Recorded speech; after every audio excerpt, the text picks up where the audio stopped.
veliko čast mi je, da tokrat lahko napovem prijateljico, kolegico, doktorico Drahomiro Cupar z Zadarske univerze, z oddelka za informacijske znanosti, ki nam bo predstavila, ja, naslov imate tlele, predavala bo v angleščini, domnevam, da boste lahko vprašali v čemerkoli. In ja, Drahomira, najlepša hvala, da si tukaj in prosim. Hvala, Barbara. And thank you, Barbara, number 2, for making my job so hard. And all of other speakers before. So, yes, we met long time ago, Barbara, and I want to also thank Katarina again for calling me. So there is something about Slovenia that brings us all here, but I also have a disclosure. Nikita was my student. And it was the first generation I taught when I moved from Osijek to Zadar to work. And I was yesterday in Osijek, and I have some sleep deprivation. And if I fall asleep, you are really free to go. I will just continue sleeping because, yeah. And maybe on the more positive note, we will finish this day with thinking about death. So I think it's really convenient because I don't know what else to say after all of these science fiction presentations to shock you and keep you, well, interested at least. So this is, as you can see, there are 2 more names at the slide, and I already presented this at the LIDA conference last year, and I'm very actually proud of this research. It was done by my graduate student, Antonija Grgec, and I was co-mentoring this with my colleague Martina Dragija Ivanovic. So I want to keep their names here, and because we really had a lot of fun doing this, even though it's an almost morbid theme. But let me tell you something about personal information management and about our digital legacy. So first, I have a question for all of you. Has anyone made digital legacy plan?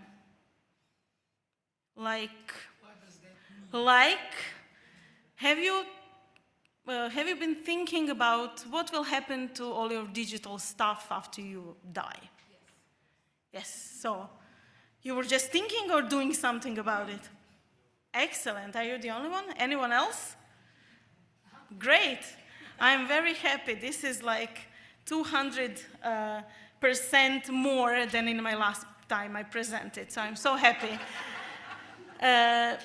This is a slightly different. It's not information science, but it's archival science field, and I learned a lot. I needed to learn a lot to be able to follow this as a mentor.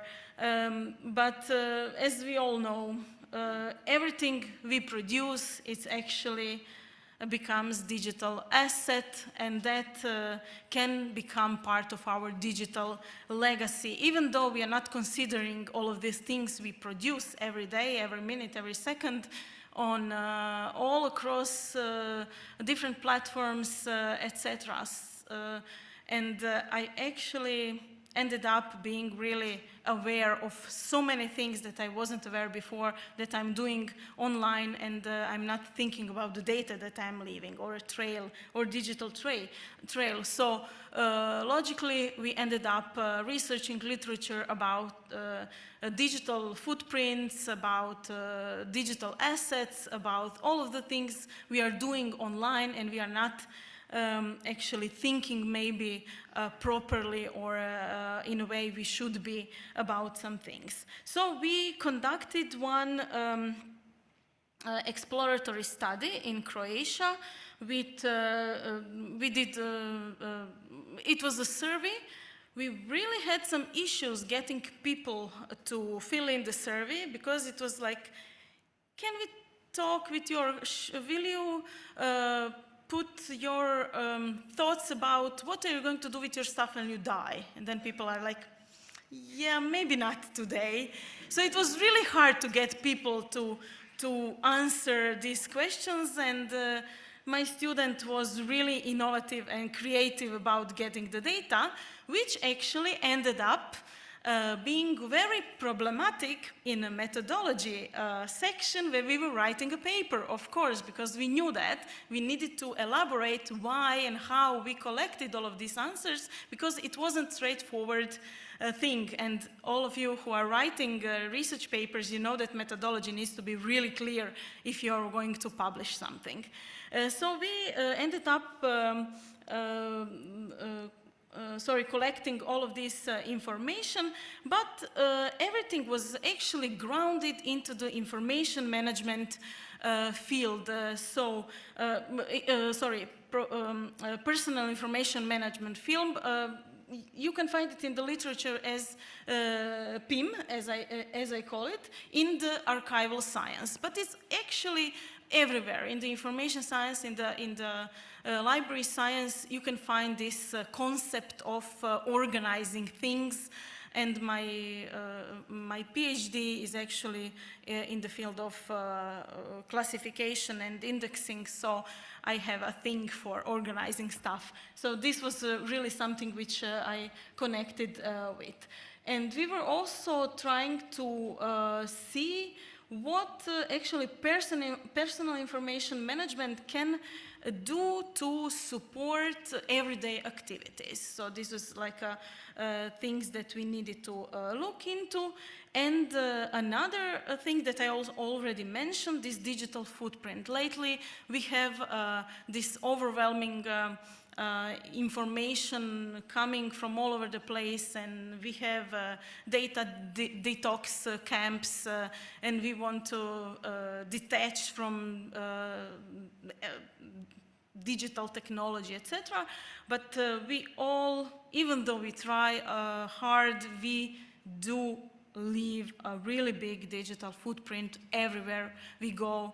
We are connected to our phones 24/7, and we order our food online, we order taxi, we do whatever we pay in the banks. We have maybe a gym app where we collect things. We have smartwatch. I almost acted on it because at one moment it said, stand up and walk around. So yeah, I was like, okay, no, maybe not today, even talking about AI a lot. So we are all surrounded by the things that we have.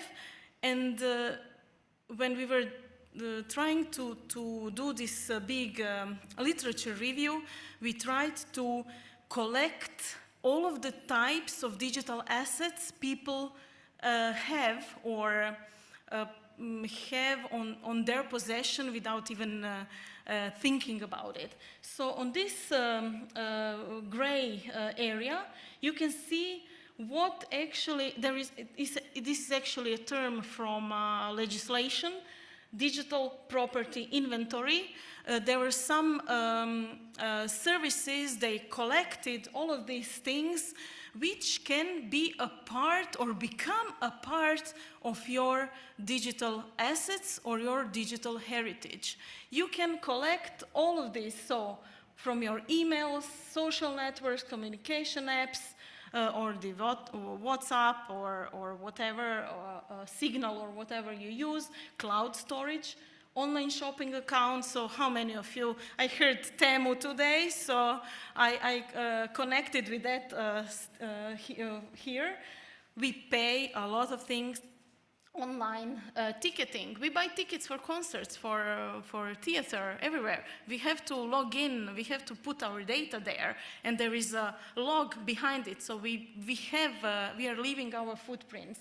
Health apps, travel accounts, when you are traveling and checking the, I have a little folder on my mobile phone, since I live in Zagreb and I travel to Zadar and I travel wherever I travel, so I downloaded all possible the ticket providers for Croatia and abroad, even the train tickets and local taxi services. I don't know, I go to Amsterdam and then it says, oh, there is another taxi, local taxi, and I think I have a thing, but psh. So all of these things, and I won't read everything. There are some things that we are more attached to than others. So photos are something that create our memories, and then we are more attached to this. Emails, if we have a working email, there is also a question who owns your emails when you retire. I don't want to say when you die, but before, when you had a legacy, you would collect all of your belongings and then head it to a national archive or a private archive, or collect your books and bring it to the library, or do something with the physical objects. But what do you do with all of these digital stuff, which are really important and keep us going? Then there is also personal digital collection as a term that can actually have all of these inventory inside this area. And we found several possible definitions of personal digital archives. Some archivists are not really, well, of course, as we all, when we are researching, we sometimes agree fully with some definitions, sometimes we are not. But here I won't really spend time reading with all of these things, but I think you get the picture. So we have digital property that becomes digital asset, which actually is transferred into our personal digital belongings, and everything is digital legacy. As we think about our houses, our cars, or whatever, if we are writing our legacy plan, who is going to inherit what, we know I will give the house to this person, or a car to that person, or we just leave it as it is, and then people who stay behind us, they sort it out in their way. But I have to admit, I didn't know that it's possible to actually prepare digital legacy plan. So you can actually go to the notary. There are several services that can actually provide you with the legal service and help you organize your digital assets and help you plan. For example, who is going to have access to your bank accounts on your mobile phone? Who is going to have access to your clouds? Maybe if you're not aware, all of these services, not all, most of these services have next of kin or contact in an emergency. Facebook has a legacy, actually, no, it's not legacy, but it's a memorial. So when a person dies, a person who is responsible for the account can change the account into something else, so the information stays there, but you know that it's not active. And the aim of our research was just to see how people think about it. We wanted to get as many as we can from all different ages, from all profiles, from all different backgrounds, but as I explained, it was a little bit difficult, of course, because you cannot post it somewhere and say, okay, let's wait what happens. So we needed to be proactive to collect all of this information. So we wanted to determine the opinions and attitudes of the participants who were included in our study about their personal digital legacy, and wanted to examine in what way and in what extent those participants actually organize, or whether they organize it at all. Our respondents concrete research questions were if they are actually aware of their own personal digital legacy? Do they know that they need to take care of the account for Uber or another service?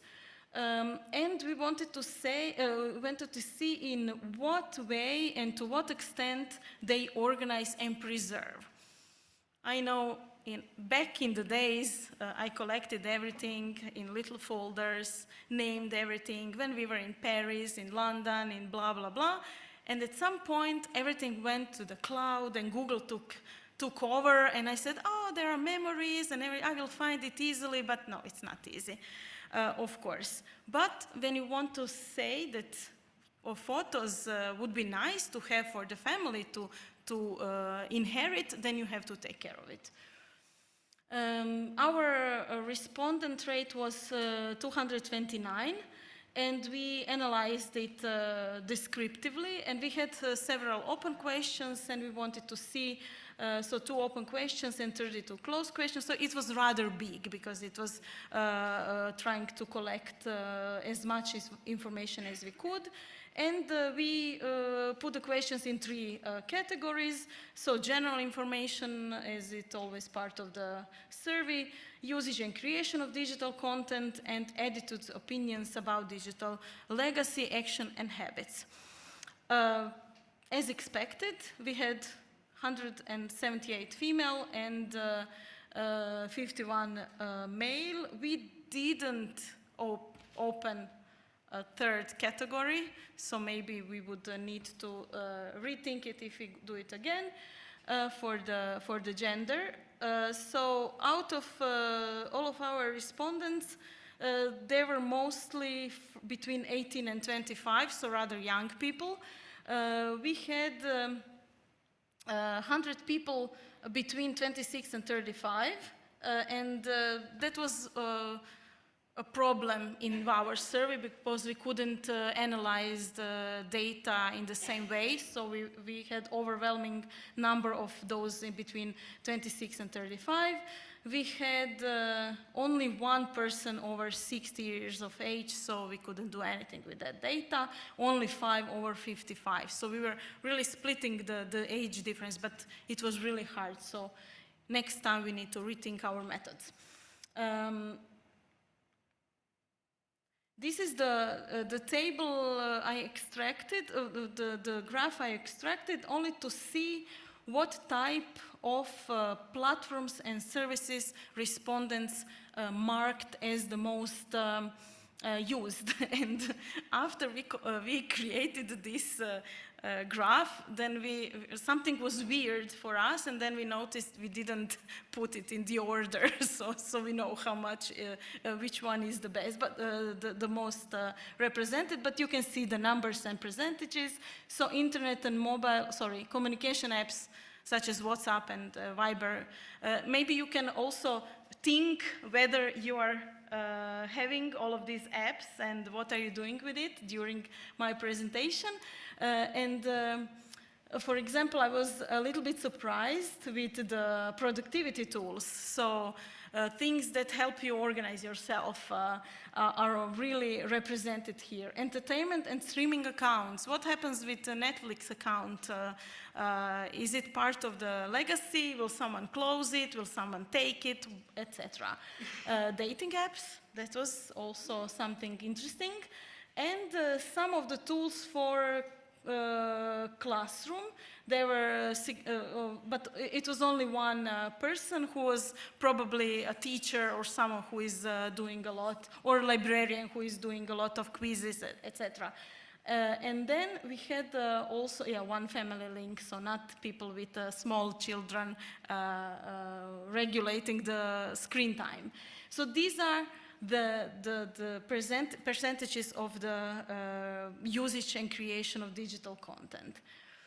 And yes, I forgot to say that we only asked what they did in the last 5 years, so it was like rather recent, so to say. We also wanted to ask and know, which, what are they, which of the apps are they actively use? Of course, most were according to the age, you see that Facebook and Instagram are logical, and no TikToks, no other things, even though it was already there. Email and communication accounts are the things that are used every day, few times a day, so more than once, and the largest amount of content or data are generated on those platforms. Posting photos on Facebook, Instagram, and other media, etc. And we have to say that everyday usage, we have the honorable mention, is the sharing platform. So Netflix, and there were several others, but Netflix was the most mentioned. And some of the platforms actually do not require daily usage. So you use it when you don't order food every day. So maybe the data needs to be looked in different ways, and that's why we distinguish these things.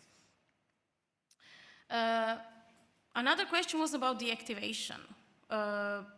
We asked whether people deactivated, stopped using, or did something when something was obsolete or whatever. And 66% actually never deactivated their user account. They, for example, delete the app, but don't do anything with the account, and the data is still there. 32% did at least once deactivated accounts, and we wanted to know why or which platforms. Mostly social networks: Facebook, Instagram, Twitter, Snapchat, TikTok, Pinterest, LinkedIn, MySpace. So if someone didn't like it anymore, they just deactivated. And other platforms or services such as Amazon, Skype, Pedometer even, and Uber. So sometimes it happens that people deactivate. And we had several that didn't answer. And this is another interesting part. What do they value? We asked people, what do they value the most? So there are top 4 things that people value the most, which we actually expected. Digital photographs were with the biggest numbers. Personal audio-video files, so whatever they do with their families or vacation or whatever. Email as well, and internet banking. So things that have either financial connotation or personal and family business. We wanted to ask what happens with how do they preserve things for their personal use. There were things regarding internet, mobile banking, communication applications, because they are really important to them. People don't like to lose all of their numbers, all of their contacts, and of course they don't like to lose money, which is really strange. But most often used apps were, again, Facebook, Instagram, but not the content that is extremely important for them to preserve. So some things we use every day, we don't think that we will lose content there, even though Facebook took all of our photos from 10 years, it's not available anymore, etc. People don't think about it even though.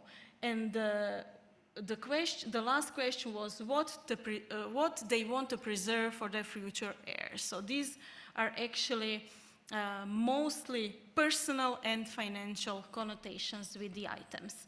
And of course, to make things more, like this was gamification in my subconscious, because again, we mix the data. All of these yellow ones are actually with the most values. These are respondents' opinions on providing the access. We asked people to which apps they want to ensure access to their heirs. And of course, internet, again, mobile banking, even though it's connected to the bank, so you solve it during in the issue of that. So it's not something that we need to take care of that much. Email, they want to put some, well, who wants to preserve emails? I don't. personal audio and video files, as I already said before, personal digital files, and digital photographs. Again, all of these things they value the most, they want to leave to their heirs. So it was not that surprising when you follow the things before. And here is the table with extracted information about providing access to different types of personal digital files to potential heirs. And for me, the most surprising thing is I don't care.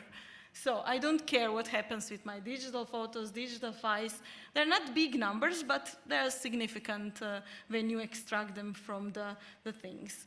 They don't care about the audio files. But would you care, audiobooks, but would you care if you have a large library and you want to leave it for your children?